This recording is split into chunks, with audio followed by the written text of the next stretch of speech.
Everyone, welcome back to my YouTube channel. ನಾನು ಚಂದನ. ಎಲ್ಲರೂ ಹೇಗಿದ್ದೀರಾ? ಐ ಹೋಪ್ ನೀವೆಲ್ಲರೂ ಚೆನ್ನಾಗಿದ್ದೀರಾ ಅಂತ. ಈ ವ್ಲಾಗ್ ಬಂದು ತುಂಬ ಸ್ಪೆಷಲ್ ವ್ಲಾಗ್. ಯಾಕೆ ಅಂತಂದರೆ ನನ್ನ ಮದುವೆ ಆದಮೇಲೆ ನಮ್ಮ ಫ್ಯಾಮಿಲಿ, ನನ್ನ ಹಸ್ಬೆಂಡ್ ಎಲ್ಲರೂ ಒಟ್ಟಿಗೆ ಆಚೆ ಔಟಿಂಗ್ ಅಂತ ಹೋಗಿದ್ದಂದರೆ ಇದೇ ಫಸ್ಟ್ ಟೈಮು. ಸೊ ಇದು ನನಗೆ ತುಂಬ ಸ್ಪೆಷಲ್ ಆಗಿದೆ, ನನ್ನ ಲೈಫ್ ಟೈಮ್ ಮೆಮೊರಿ ಅಂತಲೇ ಹೇಳ್ಬೋದು. ಸೊ ಎಲ್ಲಿಗೆ ಹೋಗ್ತಿದ್ದೀವಿ ಅಂತ ಅಂದರೆ ನಾವು ಬಸವನಗುಡಿ ಜಾತ್ರೆಗೆ ಹೋಗ್ತಾ ಇದ್ದೀವಿ. ಆರಾಮಾಗಿ ಮೆಟ್ರೋದಲ್ಲಿ ಟ್ರಾವೆಲ್ ಮಾಡ್ಬೋದು. ನಾವು ಮಾಧವರ ಮೆಟ್ರೋ ಸ್ಟೇಷನಲ್ಲಿ ಹತ್ತಿ ನ್ಯಾಷನಲ್ ಕಾಲೇಜ್ ಮೆಟ್ರೋ ಸ್ಟೇಷನಲ್ಲಿ ಇಳ್ಕೊಂಡು ಅಲ್ಲಿಂದ ಆಟೋ ತೊಗೊಂಡ್ವಿ ದೇವಸ್ಥಾನದವರೆಗೂ. ಜಾತ್ರೆ ಅಂದರೆ ಯಾರಿಗೆ ತಾನೇ ಇಷ್ಟ ಇರಲ್ಲ ಹೇಳಿ. ಅದು ಈಗಿನ ಕಾಲದಲ್ಲಿ ಮಕ್ಳಿಗಂತೂ ಜಾತ್ರೆ ಅಂದರೆ ಏನು ಅಂತಲೇ ಗೊತ್ತಿರಲ್ಲ.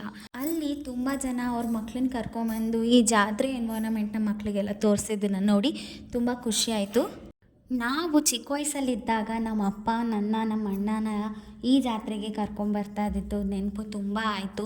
ಆವಾಗೆಲ್ಲ ತುಂಬ ಎಂಜಾಯ್ ಮಾಡಿ ಎಕ್ಸೈಟ್ಮೆಂಟಲ್ಲಿ ಬರ್ತಾಯಿದ್ವಿ. ಆದರೆ ಟೈಮ್ ಹೋಗ್ತಾ ಹೋಗ್ತಾ ನಮ್ಮ ಸ್ಕೂಲ್ಸ್ ಅಕಾಡೆಮಿಕ್ಸಲ್ಲಿ ಬ್ಯುಸಿಯಾಗಿ ಹೋಗ್ಬಿಟ್ವಿ. ಸೊ ನಾವು ಈ ಜಾತ್ರೆಗೆ ಹೋಗೋದೇ ತಪ್ಪೋಯಿತು. ಈಗ ಕಾಲೇಜೆಲ್ಲ ಮುಗಿಸ್ಕೊಂಡ ಮೇಲೆ ಲಾಸ್ಟ್ ಇಯರ್ ನಾನು ಮತ್ತು ನಮ್ಮಮ್ಮ ಈ ಕಡಲೆಕಾಯಿ ಪರಿಷೆಗೆ ಬಂದಿದ್ವಿ.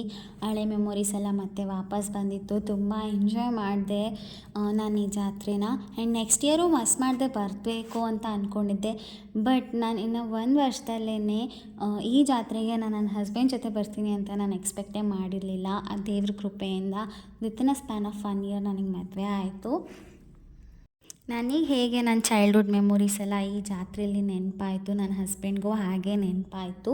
ನಾವು ಒಳ್ಳೆ ಚೈಲ್ಡ್ಹುಡ್ ಮೆಮೊರೀಸ್ನ ಶೇರ್ ಮಾಡ್ಕೊಂಡ್ರಿ ಈ ಜಾತ್ರೆಗೆ ಬಂದಿದ್ದರಿಂದ. ದೇವ್ರ ದರ್ಶನ ಎಲ್ಲ ಮಾಡಿ ಆಮೇಲೆ ನಾವು ಶಾಪಿಂಗ್ ಶುರು ಮಾಡಿದ್ವಿ. ನಾನು ಲಾಸ್ಟ್ ಇಯರು ಬಂದಾಗ ವ್ಲಾಗ್ನ ಹಾಕಿದ್ದೆ, ಅದ್ರ ಲಿಂಕ್ನ ನಾನು ಡಿಸ್ಕ್ರಿಪ್ಷನ್ ಬಾಕ್ಸಲ್ಲಿ ಕೊಟ್ಟಿರ್ತೀನಿ, ನೋಡೋದನ್ನು ಮಾತ್ರ ಮರಿಬೇಡಿ. ಆ ವಿಡಿಯೋದಲ್ಲೂ ಶಾಪಿಂಗ್ ಏನೇನು ಮಾಡಿದ್ದೆ ಅದನ್ನು ಶೇರ್ ಮಾಡಿದ್ದೀನಿ, ಮತ್ತು ದೇವಸ್ಥಾನ ಕಂಪ್ಲೀಟ್ ವಿಡಿಯೋನೂ ಹಾಕಿದ್ದೀನಿ, ಕಥೆನೂ ಹೇಳಿದ್ದೀನಿ. ಸೊ ಅದಕ್ಕೆ ನಾನು ಸೇಮ್ ಅದನ್ನೇ ನಾನಿಲ್ಲಿ ರಿಪೀಟ್ ಮಾಡೋದಕ್ಕೆ ಹೋಗೋದಿಲ್ಲ. ಸೊ ಆ ವಿಡಿಯೋನ ಚೆಕ್ ಮಾಡೋದನ್ನು ಮರಿಬೇಡಿ.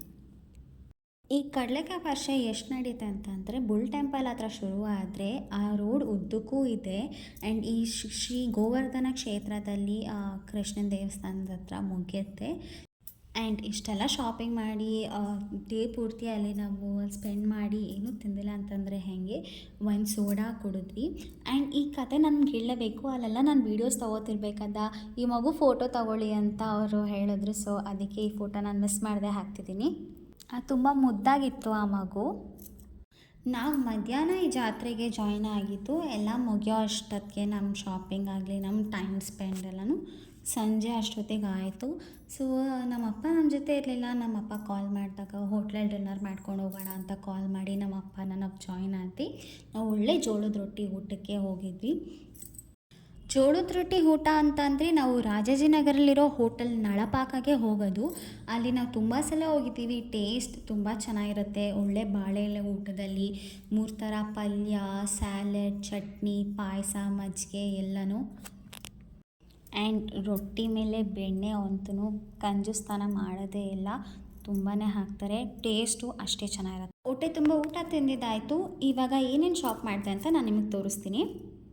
ಫಸ್ಟ್ ಐಟಮ್ ಬಂದು, ನೀವು ನನ್ನ ಪ್ರೀವಿಯಸ್ ವೀಡಿಯೋಸ್ ಎಲ್ಲ ನೋಡಿದ್ರೆ ನಿಮ್ಗೆ ಗೊತ್ತಿರುತ್ತೆ ನಾವು ನವರಾತ್ರಿಗೆ ಗೊಂಬೆನ ಕೂರಿಸ್ತೀವಿ ಅಂತ. ಸೊ ಪ್ರತಿ ವರ್ಷವೂ ಒಂದಲ್ಲ ಒಂದು ಗೊಂಬೆ ಎಕ್ಸ್ಟ್ರಾ ಆ್ಯಡ್ ಆಗ್ತಾನೆ ಇರುತ್ತೆ. ಈ ವರ್ಷಕ್ಕೆ ನಾವಿಲ್ಲಿ ದಶಾವತಾರ ಗೊಂಬೆನ ತರಿಸಿದ್ದೀವಿ.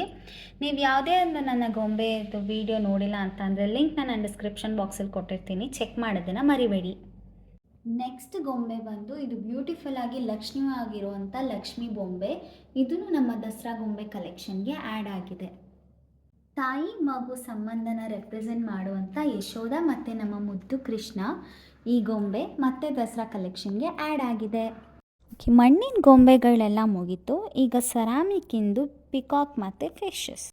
ಅಯ್ಯೋ ಏನಪ್ಪ ಈ ಹುಡುಗಿ ಬರೀ ಗೊಂಬೆನೇ ತೋರಿಸ್ತಾ ಇದ್ದಾಳೆ ಅಂತ ಅಂದ್ಕೊಂಡ್ರಾ? ಇಲ್ಲ ವೇಟ್ ಗೊಂಬೆ ಬಿಟ್ಟು ಬೇರೆ ಐಟಮ್ಸು ತೊಗೊಂಡಿದ್ದೀನಿ. ಅದನ್ನು ನಾನಿವಾಗ ನಿಮಗೆ ಶೇರ್ ಮಾಡ್ಕೊಡ್ತಾ ಇದ್ದೀನಿ. ಈ 2 ಸೆರಾಮಿಕ್ ಜಾರ್ಸ್ ತೊಗೊಂಡಿದ್ದೀನಿ ಉಪ್ಪಿನಕಾಯಿ ಹಾಕೊಳ್ಳೋದಕ್ಕಂತ. ಇದರಲ್ಲೆಲ್ಲ ಉಪ್ಪಿನಕಾಯಿ ಹಾಕಿದ್ರೆ ಕೆಡೋದಿಲ್ಲ, ಅದಕ್ಕೋಸ್ಕರ 2 ತೊಗೊಂಡಿದ್ದೀನಿ. ನೆಕ್ಸ್ಟು ನಾನಿಲ್ಲಿ 2 ಪ್ಲ್ಯಾಂಟರ್ಸ್ನ ತೊಗೊಂಡಿದ್ದೀನಿ, ಸ್ನೇಲ್ ಡಿಸೈನಲ್ಲಿ ಇರುವಂಥದ್ದು. ಇದನ್ನು ನಾವು ಆ್ಯಸ್ ಅ ಡೆಕೋರೇಟಿವ್ ಪೀಸ್ಗೆ ಡೆಕೋರೇಟಿವ್ ಪೀಸೂ ಇರುತ್ತೆ, ಆ್ಯಂಡ್ ನೇಚರ್ ಇನ್ವಾಲ್ವು ಇರುತ್ತೆ ಮನೆಯಲ್ಲಿ. ನೆಕ್ಸ್ಟ್ ಇದು ವೈಟ್ ಕಲರ್ ಒಂದು ಟೋಡ್ ಬ್ಯಾಗ್ ತೊಗೊಂಡಿದ್ದೀನಿ. ಇದ್ರ ಫುಲ್ಲು ಆರ್ಟ್ ಡಿಸೈನ್ ಆಗಿದೆ. ಡಿಫ್ರೆಂಟ್ ಆ್ಯಂಡ್ ಯೂನಿಕ್ ಆಗಿದೆ ಅನಿಸ್ತು ಡಿಸೈನು, ಅದಕ್ಕೆ ಈ ಡಿಸೈನ ಚೂಸ್ ಮಾಡಿದೆ. ಇದರಲ್ಲಿ ಇನ್ನೂ ಜಾಸ್ತಿ ಡಿಸೈನ್ ಆಪ್ಷನ್ಸ್ ಎಲ್ಲ ಇದೆ ಮತ್ತು ಇದಕ್ಕೆ ಜಿಪ್ ಅಟ್ಯಾಚ್ ಆಗಿದೆ. ಸೊ ಯಾವುದೇ ಒಂದು ಥಿಂಗ್ಸ್ ಇದರಿಂದ ಫಾಲ್ ಡೌನ್ ಆಗೋದಿಲ್ಲ. ತುಂಬ ಸ್ಪೇಷಿಯಸ್ ಆಗೋ ಸಹ ಇದೆ, ಜಾಸ್ತಿ ಥಿಂಗ್ಸ್ ಕ್ಯಾರಿ ಮಾಡ್ಬೋದು.